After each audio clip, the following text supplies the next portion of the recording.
Ngayon, kapanalangin namin sa iyo, mga kapatid namin, na hindi wala kayong karawan, Panginoon, sa araw po ng Agosto, o sa pag po ng Agosto. Lord, salamat sa panibagong karawan at ibig sa kanila. We pray, Lord, bless them, Panginoon, physically, good health, Lord, at sa kanila, Panginoon. May mga naramdaman din sa anak naman, Panginoon, pagalingin niyo po sila. Bless them, Lord, financially. I-provide niyo po, Panginoon, ang pangangailangan nila sa financial, sa pangangailangan po ng pangangailangan, Panginoon. Ikaw po bigyan ito. Bless their ways, O God. Ano yung mga layunin nila, pinagpepay nila sa personally, Panginoon. Ikaw po tumugon ito po, O Diyos, sa iyong biyaya. Salamat sa pinagbagong arawan, at bigyan mo ng Cielo, kaya ng Remy, Panginoon, kaya sa magkapatid, Panginoon, at sa mga pagkulang merong arawan, sa araw po ito, na buwan ng August. Thank you so much, Panginoon. Because you are our life giver.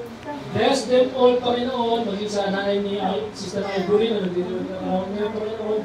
Pagpalayo po kanyang nanay. Bigyan mo siya mahabang buhay, kalakasan, Panginoon. At ikaw po, Panginoon, na siya bibigay ng lahat sa amin. Lord, we thank you so much for your words. We thank you, Holy Spirit, for your goodness, for your teaching us. Thank you so much for everything that we have. Panginoon, mapasanin ka lang. Ikaw lang, maging kayamanan namin sapat na sa lahat ng bagay. Lord, salamat po. Bless niyo po ang mga buhay. At patuloy sila pang magamit mo rin sa iyong kalawalatian, sa iyong katataas, sa iyong pangalan. Sa mga bata ng Panginoon, palakihin mo sila na ingatan mo sila, matalino, malakas, at maging sa halimbawa sa kanyang Panginoon. Salamat po, Ama, sa pangalan ni Jesus. Amen.